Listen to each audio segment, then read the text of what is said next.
Ladies and gentlemen, I'm delighted to introduce our next speaker, Dr. Valerie Mercer, who's the Chief Technology Officer for Monroe County Schools. And I'm so happy you could make it here today. You're one of the people that I was a little worried might be overly busy with the other events that are happening. So thank you so much for taking the time out of what I know is a very, very, very busy time for you. And she's going to share her thoughts on digital leadership. Follow them and people will follow you. She's got a very impressive career. Please take a look at her bio, but included in that is she was Teacher of the Year. And congratulations for that. Long time ago. So please join me and welcome Dr. Mercer. Thank you. Air 5. Yes, exactly. So I was on my way down here this morning. We had a board meeting last night. I talked to my superintendent, and he said, just forget about whatever slides you have, because you know they're going to ask you about coronavirus. So I'll set aside a little time, and we'll talk about what we're doing in Monroe County Schools to get ready for, or to be prepared, the when and if we have to take some time from being together in our schools and having our children at home and our staff at home. So I'll talk about some of the preparations that we've made for that.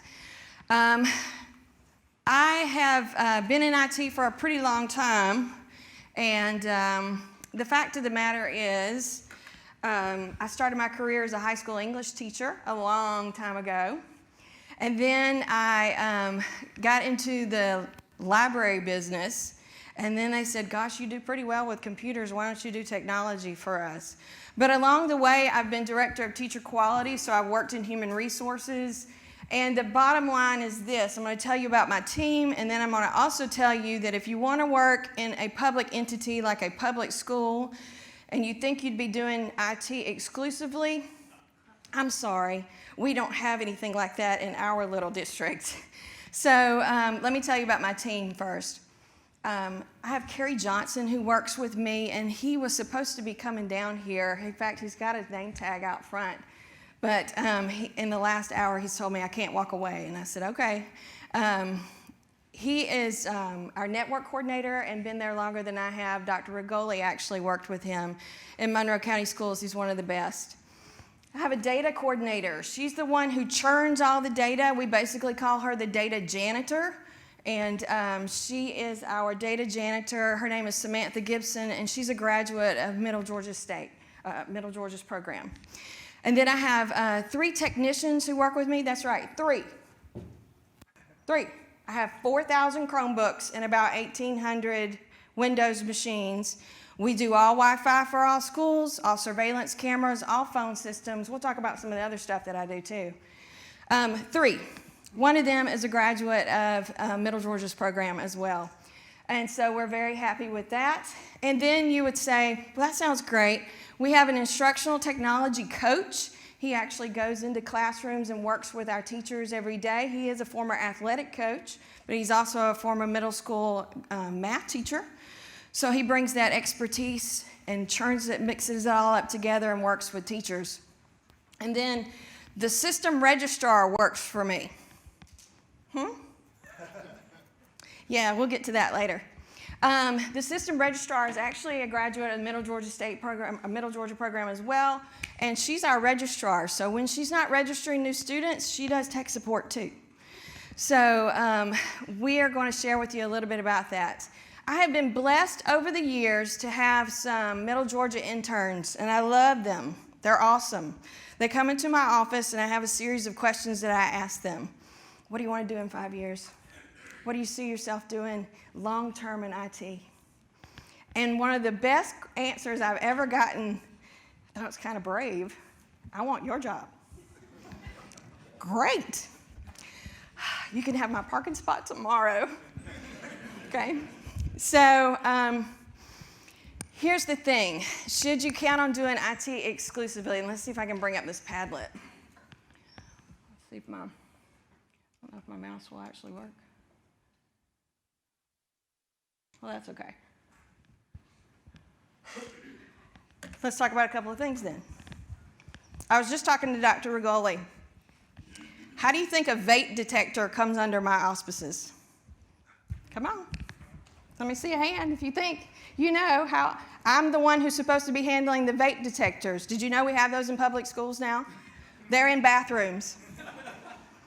I'm putting networking equipment in bathrooms. They have IP addresses. They're testing for fumes. You laugh, but they're testing for fumes in a middle school bathroom. And they also have a decibel sensor on them. So if there are very loud noises, what it does is it turns around and pings the principal, pings the assistant principal, and then they can walk down the hall and go see what's going on. So vape detectors, we support those too. Surveillance cameras. If you want to watch a Mary Persons High School football game on a Friday night, we are your stream team. So we stream games. We are to the point where we're actually having students do that as well. But we're the people who are doing the cameras out on the field for streaming, okay? Is this fitting into the box that you had created for yourself of what IT does? I don't know. Also, if you looked at my job description today, you'd also see that I'm a hearing officer. So let's say that we have a child who is being considered for a punishment. I sit on those juries for that as well. We talked about the fact that we register new students. So right now, the Director of Student Supports and I are the two people who are going to interview you if you decide that you're coming to Monroe County Schools. And we're going to ask you, have you recently traveled out of the country? Have you felt ill? Has someone in your household been ill? And where are you coming to us from? And we're so glad that you're here in Monroe County Schools, okay? But on a serious note, I'll talk a little bit more about what we're doing for coronavirus in just a minute. My bottom line is this. When I hire someone and they become a part of our team, whether they're an intern or not, they cannot walk in the door and think that they're going to be doing IT exclusively. I love this one too. I'm coming to see about your firewall. Great, but first you're going to move these boxes over here. We want to share, and we're very giving. So we're actually very open and transparent with our interns and folks who want to be a part of our team. But there's also the work that has to be done every day. I work in an industry where there are these people who say, I want to be a teacher, then I want to be an instructional coach, then I want to be an assistant principal, then I want to be a principal, then a superintendent, and then I want to go on to rule the world. But there are so many other opportunities in public schools that have to do with leadership, specifically digital leadership, because there are so many of us who are behind the scenes. We are making decisions about what type of equipment comes into our buildings. We're making decisions about what kind of software we use when we have cafeteria point of sale. We're making a decision about what brand of GPSs is going to be underneath our buses. We're making a decision about what kind of Wi-Fi is riding on our buses. You do know we have Wi-Fi on buses, right? Yeah, we do. So basically, my role is to figure out how to make trouble.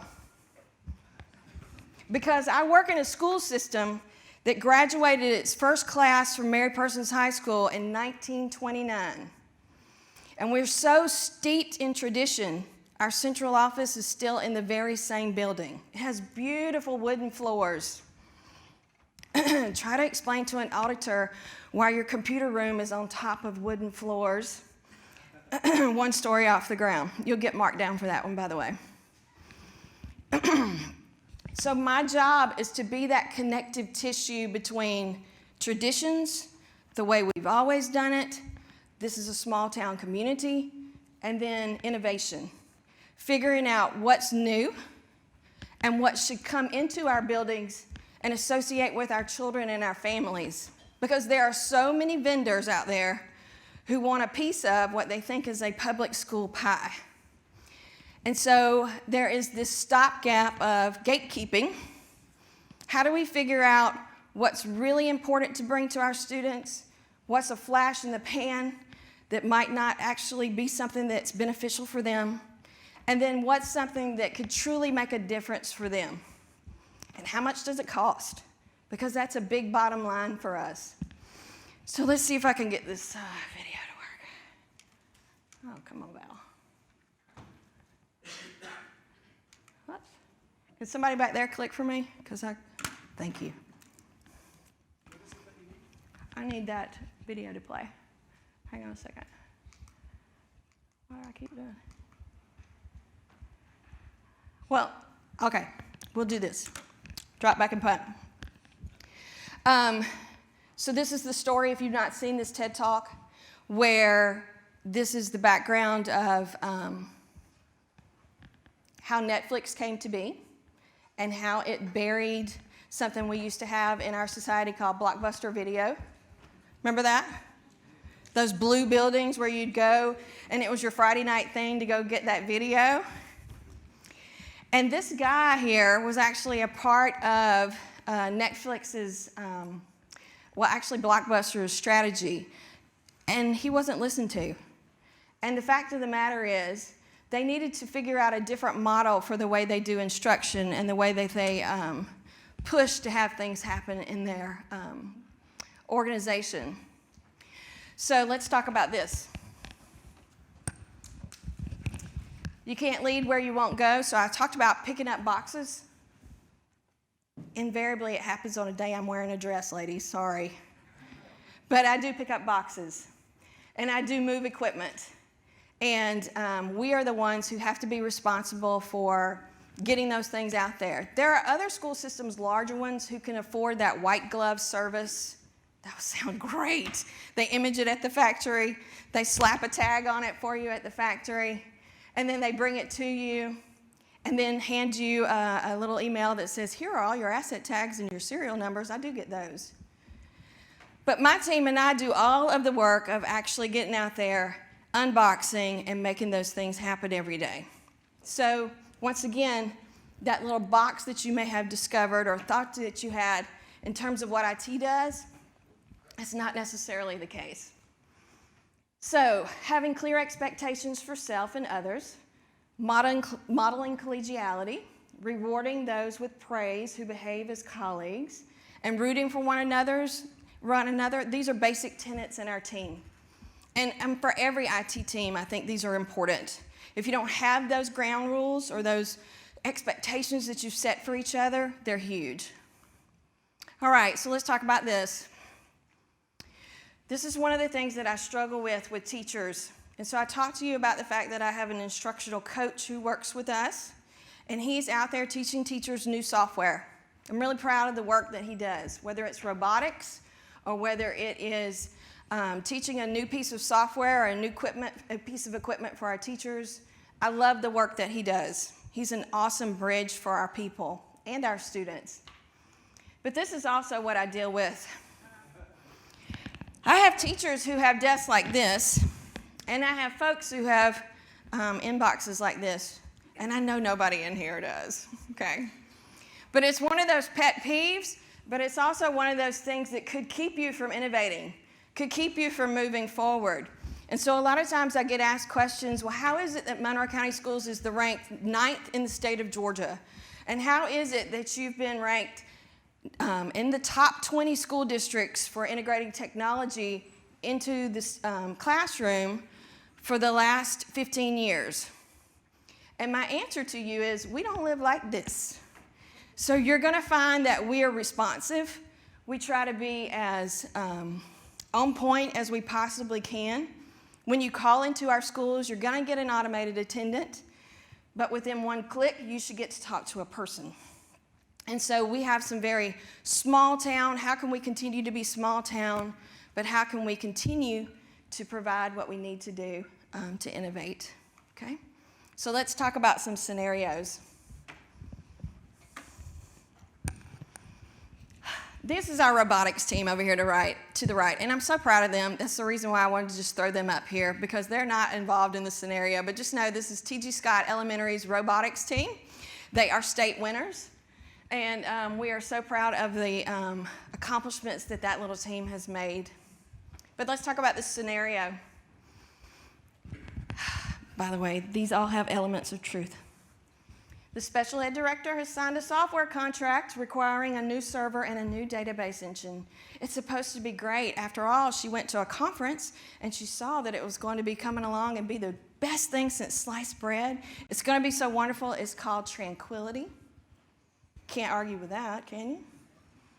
And here's the problem. She signed a contract for this software. She's not authorized to sign a contract. You have no budget for this new server and new database software, even though the special ed director signed a contract. Okay?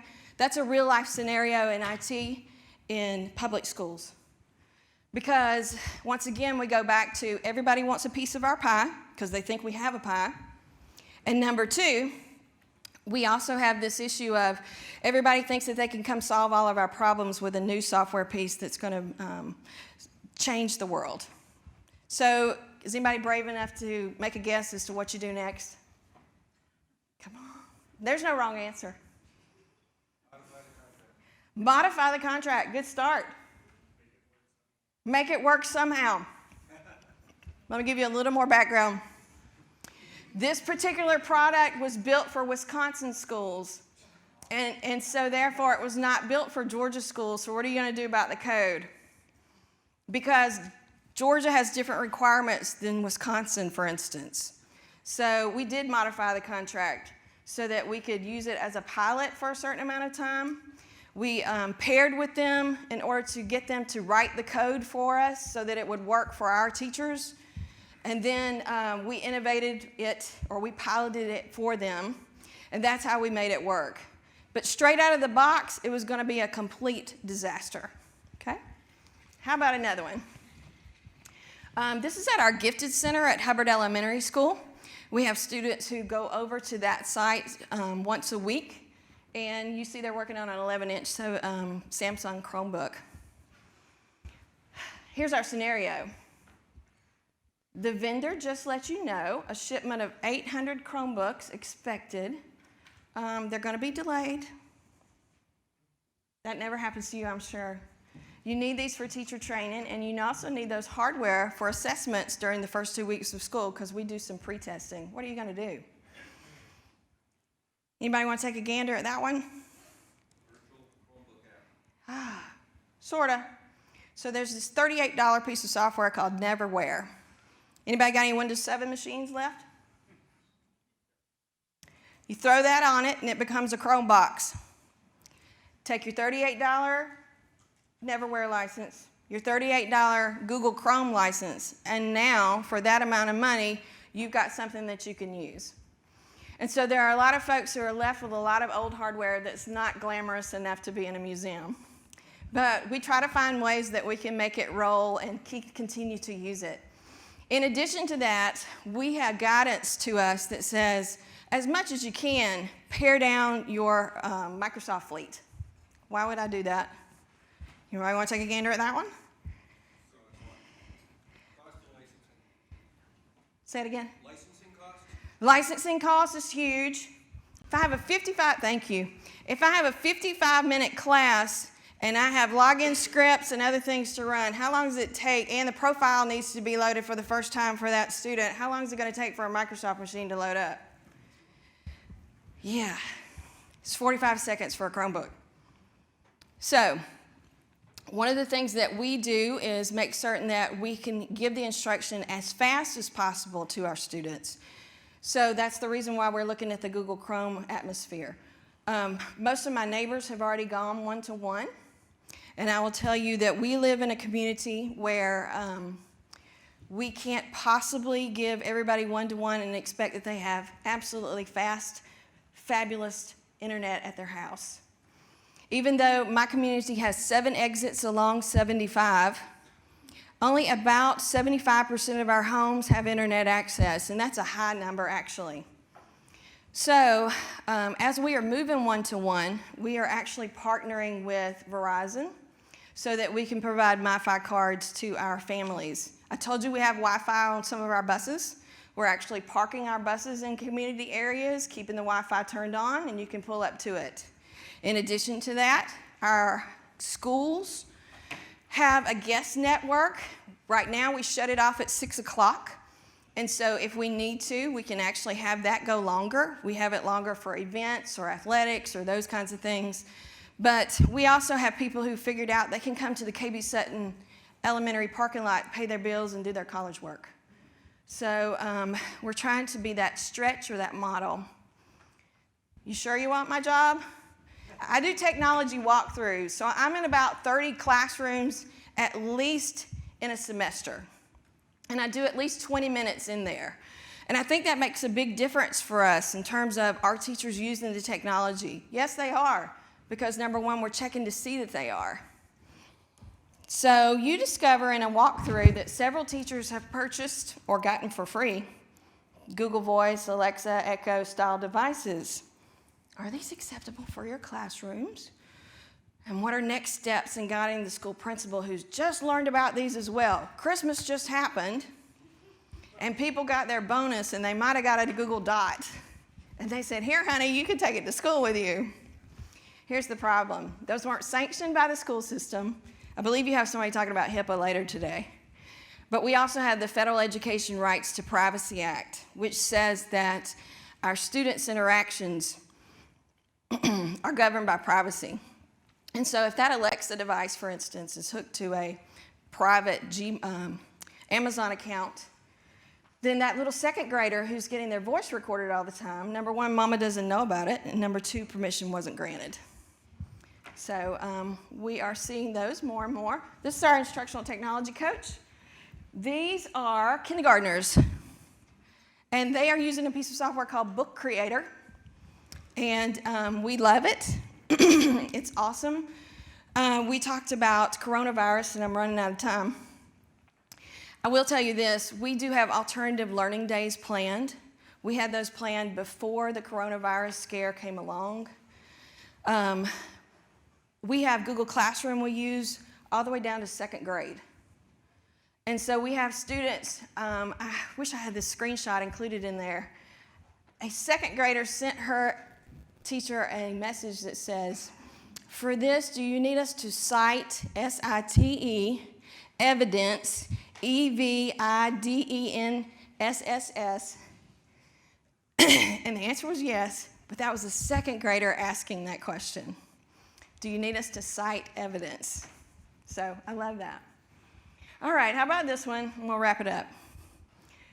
Contractor for your organization has found some malware on a server. Bad malware. What do you do next? Okay, so you talked about cybersecurity experts.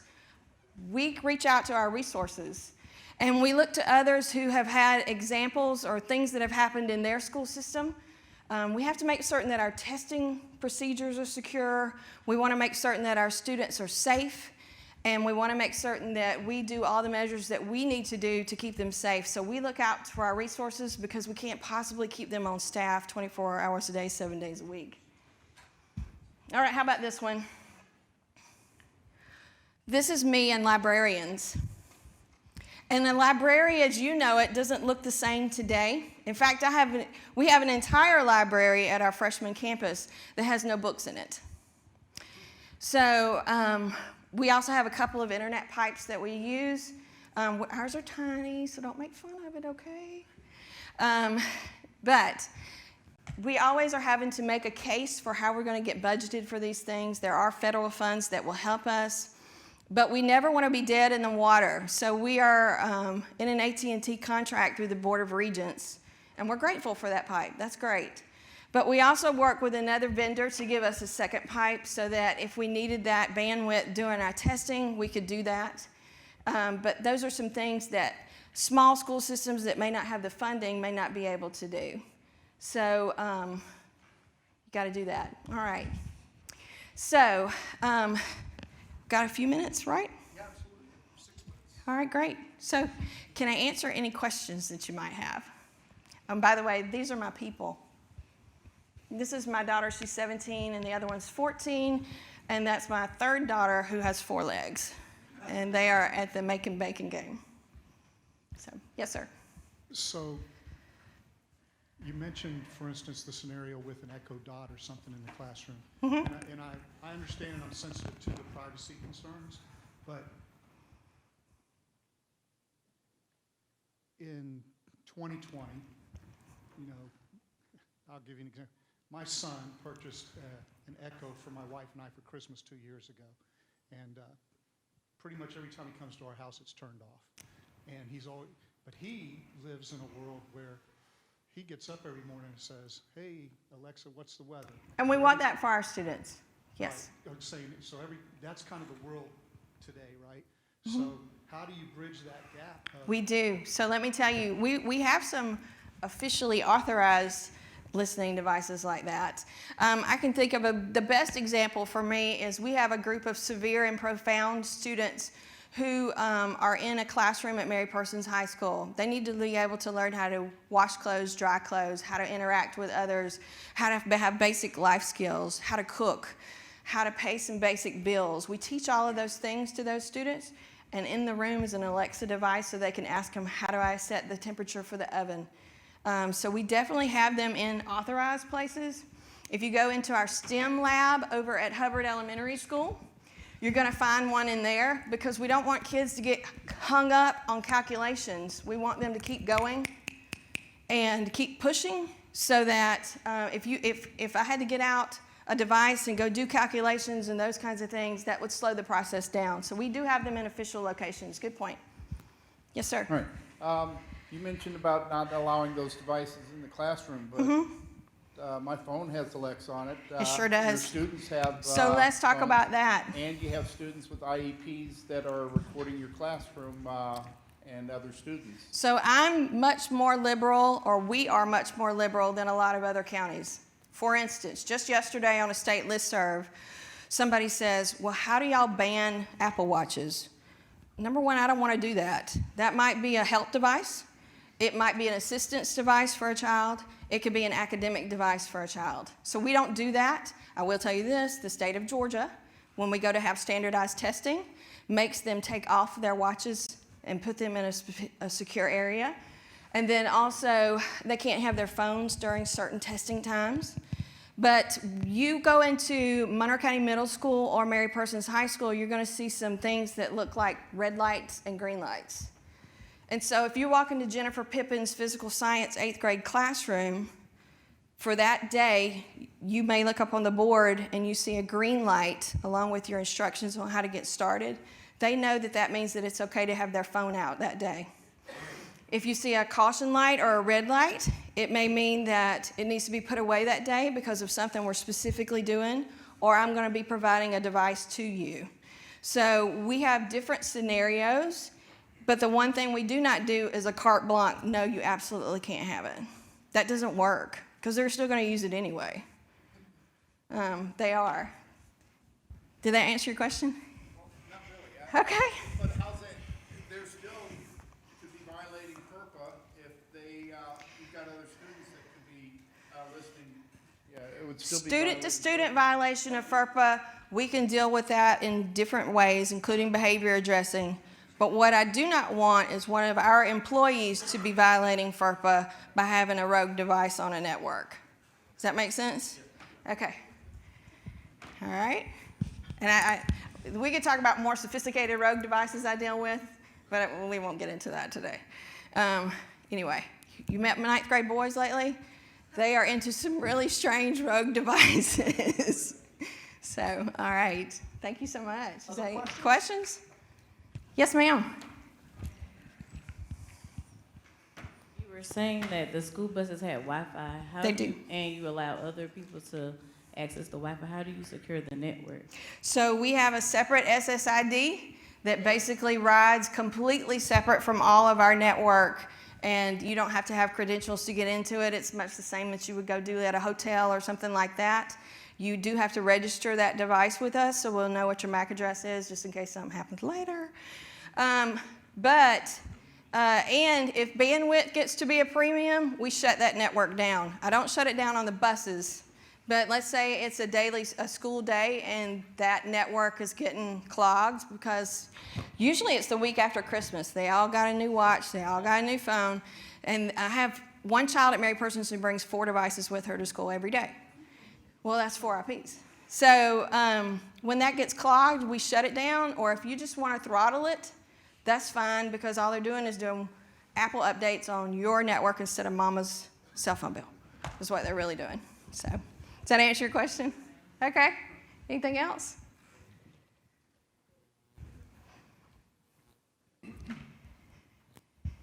Yes, I wanted to know the Wi-Fi the kids use is open. Does it have any encryption?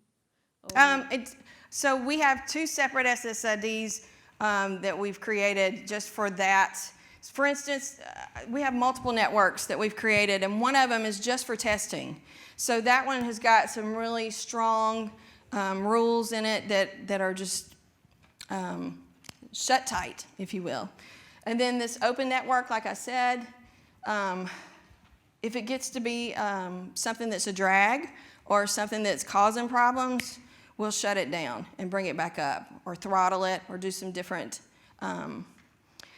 customization to it, if you will. But we do have multiple ways. For instance, I still get a paycheck there. I don't want my Wi-Fi messed up so that I don't get a paycheck, right? And I also have 300 employees. They're also bringing their personal devices to work every day. And then we also have our official devices that we have. So if you meet my teachers or you see them in a coffee shop around Macon, they're going to crack open a MacBook Air that's probably running Windows on it. We run a clean version of Windows on it. If you want to run the Mac OS, you can, but one of the best ways to do it, and I got this from Neil years ago, was to slice that hard drive, put some boot camp on it, and run 2 OSs. My problem is Mac is making things more difficult for me, so it may be the end of that journey for us. But we try to make their network as secure as possible. Grades, health information, attendance, behavior, all those things. Okay? Does that answer your question? Okay. Anything else? It's been a pleasure. Oh. Is Monroe County school system doing anything with esports? Oh, yes.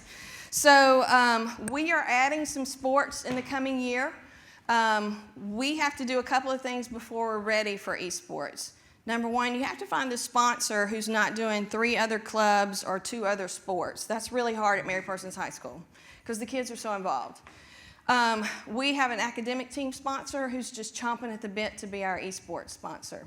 Next year, we'll be adding bass fishing, and I can't remember what the companion sport is, but we're adding 2 more sports. The following year, we'll be adding 2 more, and one of those is hopefully esports. What are you doing network-wise to... So that's a real struggle for us because we have a robotics lab, for instance, and man, you should watch the traffic come off of that classroom. It just blows my mind. If you sit on it and watch that switch that's handling that, it has almost got smoke coming off of it. So we are really struggling with that, and we're actually looking to some of our neighbors who've done some segmenting and some other ways to make certain that that traffic gets prominence, but it doesn't take prominence over other things. So big things coming and big questions to get answered. Thank you. Good question. It's been a pleasure. Thank y'all very much. Well, thank you very, very much.